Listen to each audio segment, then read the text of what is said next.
बाल बड़े हो चुके हैं, काफी बड़े हो चुके हैं, दाढ़ी काफी बड़ी हो चुकी है, वाइट भी हो चुकी है। इतने बिजी थे इस अरसे में 9 मई के बाद कि आपको बाल काटने की और शेव करने की का टाइम नहीं मिला। ये क्या वजह थी? नहीं, बिजी नहीं थे। नाई के पास जा नहीं सकते थे। अगर वहां जाते तो वहां से उठा लिए जाते। तो कहाँ कहाँ रह रहे थे, जरा आप बीती बताना पसंद करेंगे आप? बता दिया तो अगली बार कहाँ रहूंगा। हम तो बता रहे हैं और एक आदत सी थी और बड़ा दिल कर रहा था कि अब बस हो, पाकिस्तान की आन, पाकिस्तान की शान, इमरान खान स्पीच करने आ रहे हैं, तो ये बड़ा याद आती थी और बड़ा मुश्किल था क्योंकि इतने सालों में ये पहला टाइम था। क्या कहना चाहेंगे जो असेंबली बन चुकी है और आपकी वापसी हुई है, पीटीआई की वापसी हुई है? मुखालिफिन को क्या लड़काना है, ये तो अवाम ने किया इनके साथ, जो इन पर मुस्तरद किया। मेरा इंसानियत के ऊपर बात थी कि इंसानियत होनी चाहिए। इंसाफ और अदल का निज़ाम कायम करने का हुक्म अल्लाह ताला ने दिया है। अल्लाह ताला के इस हुक्म की हमें पूरी तरह से उस पर अमल दरामद करना चाहिए कि इंसाफ कायम करें। और इंसाफ का तकाजा ये है कि बेगुनाह लोग जो लोग हैं, मजलूम जो लोग हैं, उन्हें रिहा किया जाए। अव्वलीन डिमांड ये है। इमरान खान, मिसेस इमरान खान, बाकी जो लोग हैं हमारे पॉलिटिकल कारकुनान, बाकी लोग सारे जो जेलों में कैद हैं, खवातीन, मजलूम बेगुनाह, उनको रिहा किया जाए। जब माशरे में इंसाफ होता है, यकीन कीजिए माशरा तरक्की करता है। ये आप स्टडी कर लें दुनिया में, जिन जिन मुल्कों में इंसाफ नहीं है वहाँ तरक्की नहीं है, जिन मुल्कों में इंसाफ है वहाँ पे तरक्की है। तो अल्टीमेट बुनियादी चीज़ तो ये है। अब आ जाए इलेक्शन पे। इलेक्शन किस लिए होता है कि अवाम को आप पूछते हैं कि वो किसको चाहते हैं कि उनकी हुकूमत हो। जब अवाम को आप ये पूछते हैं तो फिर अवाम जब बता देती है तो उस पर फिर अमल नहीं किया जाता, फिर 47 फॉर्म आ जाता है बीच में। तो फिर बेसिकली फिर ये सिस्टम जो है, या तो ये सिस्टम हो कि सियासी पार्टियां ना हो, कोई इलेक्शन ना हो, कोई और सिस्टम हो, ठीक है। जब ये सिस्टम है तो फिर जो अवाम चाहते हैं, याद रखें, अवाम में और क़यादत में अगर एतमाद का रिश्ता नहीं होगा तो पाकिस्तान तरक्की नहीं कर सकता। ट्रस्ट डेफिसिट सबसे बड़ा डेफिसिट होता है जिसे ख़त्म करना होता है।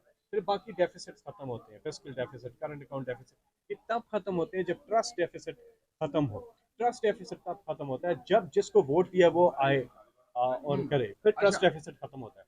उसके लिए एक नादर मौका पाकिस्तान के पास, जो पाकिस्तान के 70% जो नौजवान हैं, 40 साल से कम उम्र के, जिनमें आप भी हैं, आप भी हैं, नहीं आप नहीं, 40 साल से कम उम्र के जो नौजवान है, आप भी नहीं, वो इतनी बड़ी पोटेंशियल है पाकिस्तान की, इतनी बड़ी पोटेंशियल है कि आप एक सेक्टर उठा लें आईटी का, उसमें हम $3 बिलियन को मुश्किल से टच करते हैं। ये अच्छा। $100 बिलियन प्लस पे हमसाया मुल्क किया हुआ है। हम भी जा सकते हैं। सिर्फ ये है कि क़यादत और अवाम के बीच में 45 के रिजल्ट जारी होंगे तो वो एतमाद वाली हुकूमत जिस पे एतमाद किया गया है ठीक है। वो आएगी। जी। फैसल फैसल जावेद खान साहब, बाल बड़े हो चुके हैं, काफी बड़े हो चुके हैं, दाढ़ी काफी बड़ी हो चुकी है, वाइट भी हो चुकी है।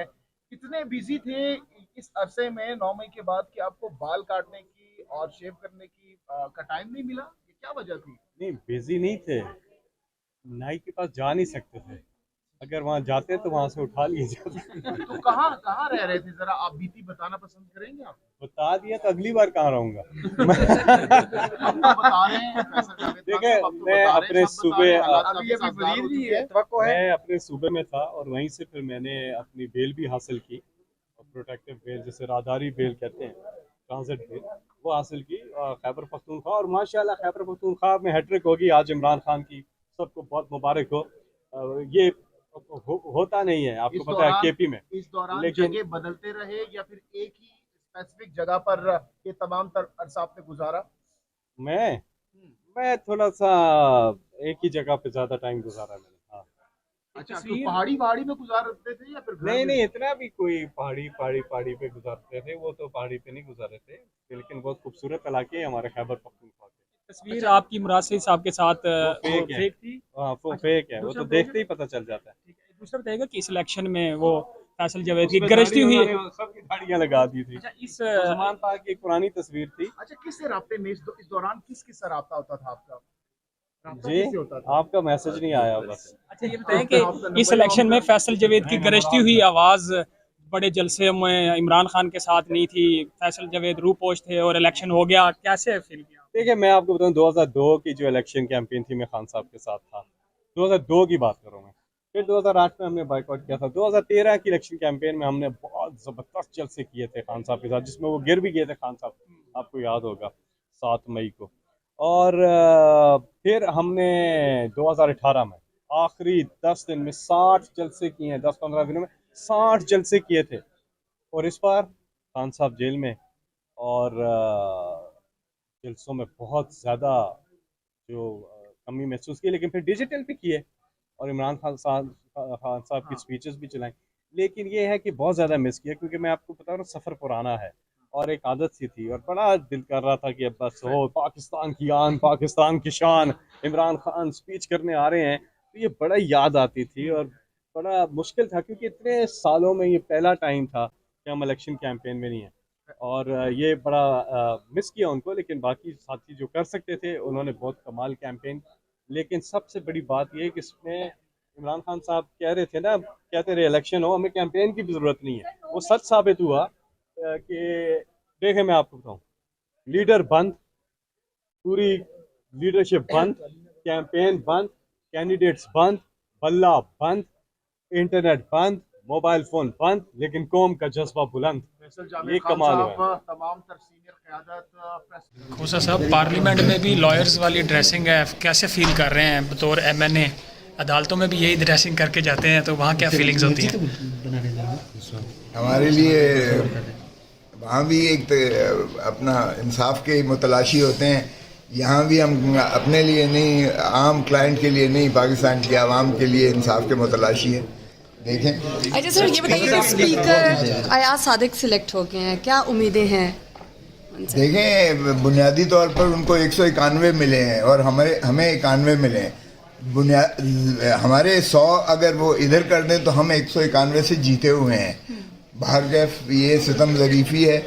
और जो तकारीर हुई हैं पॉइंट ऑफ ऑर्डर पे, जो हमारे आमिर डोगर साहब ने की हैं या अचकज़ई साहब ने की हैं, आपने सुन ली हैं। उन्होंने यही कहा है कि ये पार्लियामान को ये फ़ैसला करना पड़ेगा कि क्या इक़्तिदार आला अवाम के इन ऐवानों के हाथ में है या किसी और ने इस मुल्क की बागडोर संभाली हुई और इंतज़ाम आला उन्हीं के हाथ में। तो ये तयन करना पड़ेगा। अगर ये इस तरह से किसी और के हक़ में इक़्तिदार है और ये ऐवान सिर्फ जो है यहाँ तकरीर के लिए डिबेटिंग सोसाइटी है, तो फिर पाकिस्तान के अवाम के लिए फिर 500 अरब रुपया ख़र्च करने की क्या ज़रूरत थी? फिर तो नामजदगियाँ कर दिया करें।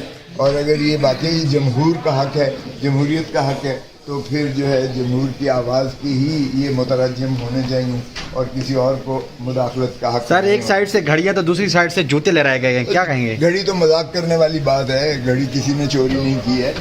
ये जिन्होंने मैंडेट चोरी किया, आज तो वो अंधे को भी नजर आ रहा है। ये बड़ी बात है। और जूते भी ले गए हैं सर आज। वो उनकी कम ज़र्फ़ी है जिन्होंने जूते लगाए हैं। उनसे पूछे, उनको माँ बाप ने तहजीब भी नहीं सिखाई है, उनको बुनियादी आदाब भी नहीं सिखाए हैं, तो उनको पूछे वो कैसे इन ऐवानों में आ गए।